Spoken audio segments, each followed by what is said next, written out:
Slow and steady wins the race is a phrase I've been reminding myself as of late. The garden has been feeling really behind compared to other seasons, and after everything that happened through the last gardening year, I was really excited to hit the ground running. It currently feels more like a walk than a sprint taking place, but then I remember sometimes a walk is a nice change of pace, especially when you've been running towards something for so long. I'm so tired, but I have so much I need to try to knock out this morning.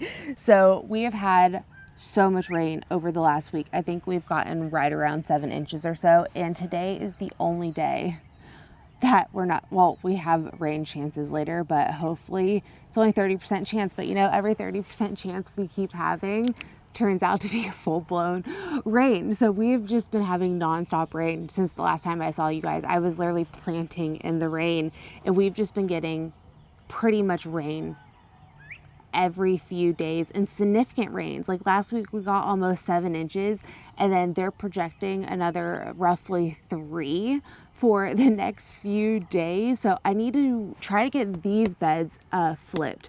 I think I'm changing up my plan a little bit. This is where the garlic was, and I think I'm gonna go ahead and just plant beans here because I'm planting dry beans, and those are gonna probably take the longest out of everything else I wanna grow this year because they have to get to full maturity, and then they also have to completely dry out. So I have a white bean and then I also have a kidney and a black bean. I have kidney and black beans over there as well. And then if I have any more room, I might end up planting this 4x4 where the poppies are once they die back.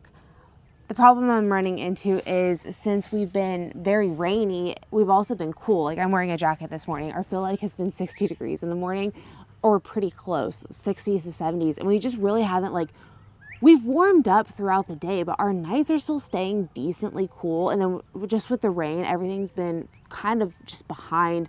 Typically at this point, almost all of my poppies are out. My onions are typically dying back, which they really aren't yet. And I'm running into a problem with those that we will get into in a little bit. Yeah, everything's just feeling behind. I was actually looking back at videos from 2024 and 2025. And this is the thing that's cool about filming for so long. I have documented every garden since 2020, and I can really go back and be like, I feel like a year was like this. And this has been a very weird year, but I also just think that comes with being in new territory. 2024, it was absolutely insane how much I was getting out of this garden at this time. I'm talking all carrots, tomatoes. I want to say I already had fruit set. I have 0 cantaloupe set at this point, and I'm just now starting to get like itty bitty pumpkins and some of those honey nut squashes, but I still have no green beans. Typically at this point, I am harvesting like gallons of green beans. The loofah's behind. This is really resembling last year, and last year I felt really behind. But I almost feel like I'm more behind on some things this year, especially when it comes to the beans. Peppers. Peppers were double the size they currently are than they were last year. I feel like it's going to be a really late pepper year. And then tomatoes are really just starting to get going. I do have like 30 to 40 fruits set, but I have a lot of flowers coming along now. Just a weird start.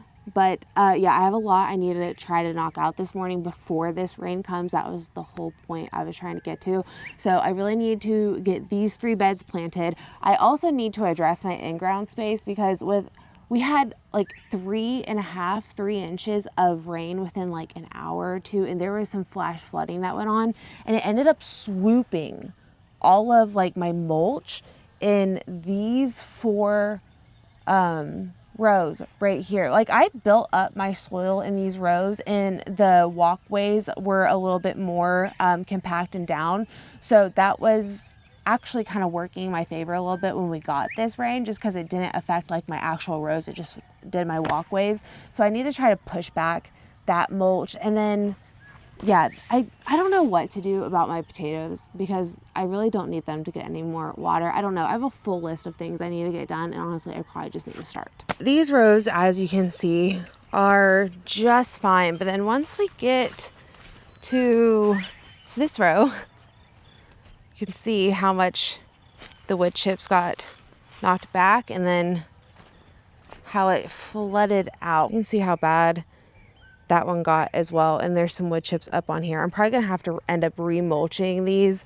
I don't know if I have enough mulch this morning, but that one, like, it's actually crazy how, oh, this is the one that's really crazy. Look at how many wood chips are just in the center here. So yeah, I'm gonna do that first. We are starting to get a few ripe tomatoes. Honestly, I think I'm gonna go ahead and grab these. The first tomatoes of the year. I honestly couldn't even tell you the last time I watered the garden, which has been nice. I'm not complaining about that because it's definitely been a few weeks and I hand water everything. I don't have any type of irrigation on this whole garden. So it does take me a while to water it, but I do need it to like stop because I need the onions to stop getting water and I really need my potatoes to stop getting water. And it hasn't been just rain. We have dodged decent size hail now, I think 3 or 4 times. I honestly don't know how I keep getting lucky with this. Ooh, there is a lot of wood chips. Our whole property is like a slope.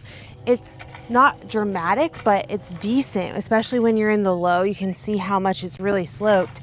And I think just with all the water all at once, we really did have some like flash flooding that ended up occurring in this garden. I don't know. I was sleeping and I was like, wow, that's a lot of wood chips in there.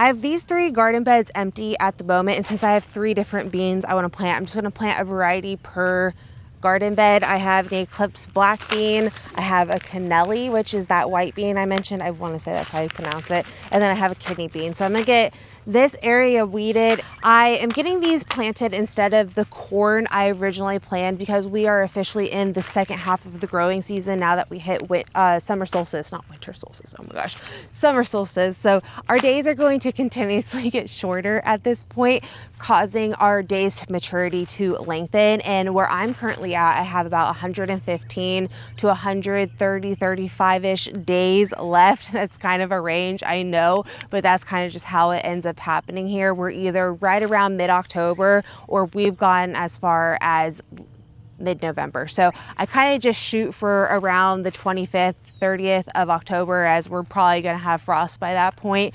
And we should have plenty of days for this because these will roughly take about 95 days if you're growing them in the first half of the season.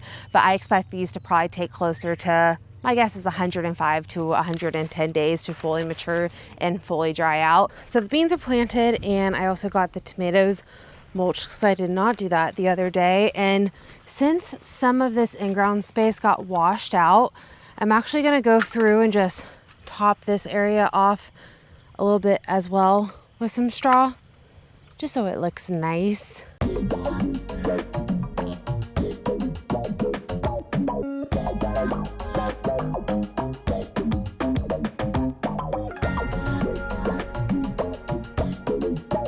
I didn't have enough mulch to reset everything, but it feels so much better than it did. It just feels nice to get this garden put together a little bit. It feels like when your house is really messy and it's not put together, that's exactly how this garden has felt since I haven't really been able to get to anything for the last few weeks. I have a few more smaller things I really want to knock out. My asparagus over here, I'm gonna put some T-posts around it like I do with the poppies and other things like that, because it's gonna keep getting taller and I'm supposed to let this grow. This is my first year growing asparagus, so it's been really cool because you can kind of just see where all the new ones are popping up and everything, but you're supposed to let this fern out. And I'm gonna go ahead and put some T-posts on the corners and get some twine, at least to support, just so it's easier to weed and edge this area as well.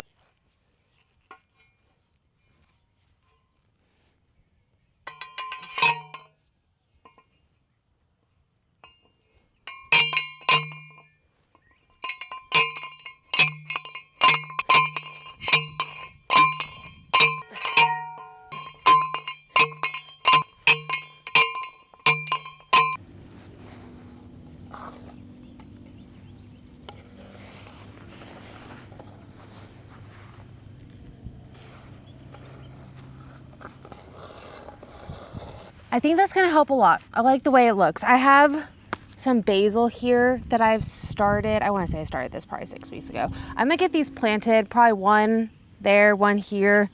Same with those beds. I might put one, no wait, that's all I need. I have 4 here. I need to preserve basil. I have not preserved basil, I wanna say in 2 years, and I wanna freeze dry some basil. I need to, I have no basil in my spice cabinet at the moment. So yeah, I need to get these planted. They almost got washed out like everything else. These are gonna be so hard to get out because they're so wet. Oh, maybe not. Sweet. Boop. Definitely don't have to water any of that in.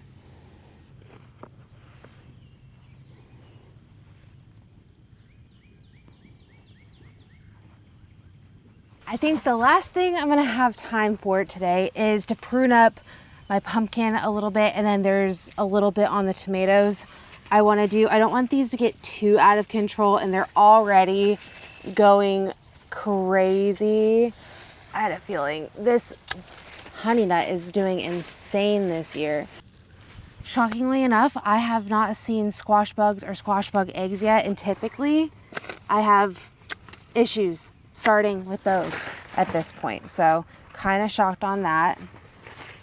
But I have so many birds that just hang out on these trellises all day, and I really think that they're really helping. I put my head down and just pruned off everything I could, and then I weeded the trellis areas as well. So you can see I just cut off disease that was starting to happen with tomatoes and some of the cucumber and pumpkin leaves. Then I had some of these sucker vines that I went ahead and pulled because I don't really need them.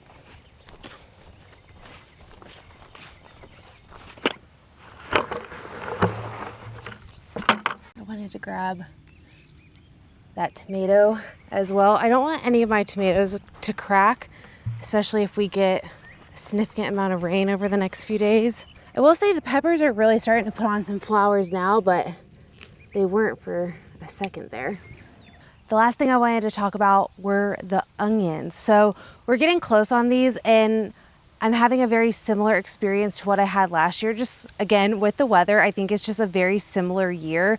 I've never had bolting when it comes to my onions. I always start them from seed. Typically, if you have bolting, it's from starting from sets, but mine is just from weather fluctuations, kind of like the witch's brooming, where it's tricked into thinking it's lived its full cycle. And this happened to me last year where a few of my onions did bolt. It's looking like right now I have about 4 or 5 of them bolting. I haven't done anything with them yet. I'm thinking I might just go ahead and pull them and do some onion powder because I don't have any onion powder in my spice cabinet.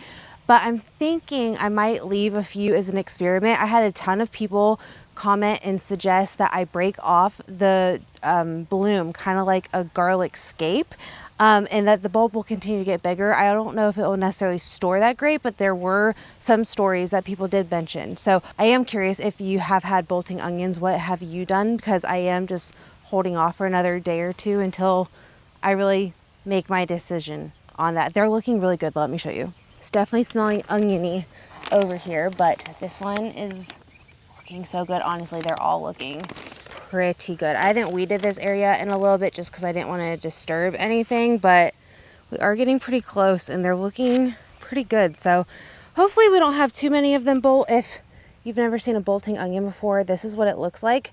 It's where your onion is producing a flower to go to seed, and this is a really hard hollow stalk, and what happens is it kind of breaks apart the center of the onion, and if you let it go too long, the center of the onion can rot. But again, I had a lot of people suggest that if you break off the flower, I don't know. I'm very curious on what you guys have done, but I don't have too many. Here's this one here. I have another little one right here, and then I want to say I have 2 or 3 that are starting to pop up over here. See, I don't even have that many to where I'm not finding it too big of a deal, but it is annoying just because this is a storage variety and I plan for storage. But if I have a few, that's fine. I had a handful last year. There we go. There's one of them. And then I know there's a few others somewhere over there. I almost forgot. I wanted to cut a few of the snapdragons down that have kind of just died back in their bloom. So this is the Cane's orange that I've grown in the past, and this one is a Madam Butterfly. Can you guys see the difference in the petals? This one's a little bit more, almost hibiscus-like, I want to say. I don't know if that's correct or not, kind of, just because the middles remind me of that, but I wanted to grow both because both of them look really pretty and I love both the colors. So far though, I'm loving this Madam Butterfly. I think it's a very unique snapdragon. I will also say the celery is loving this rainy, cool weather. I definitely did not get everything I needed to get done, but I got a good chunk done this morning. I think that's all I have time for. It feels so nice, you guys, to get this reset. It's been driving me nuts, at least for the last 7 days. And I've just been putting off a few things, but I'm very happy with what I was able to accomplish. Thank you so much for joining me today as I knocked out a good little maintenance morning in the garden. I will see you guys all next time. Bye.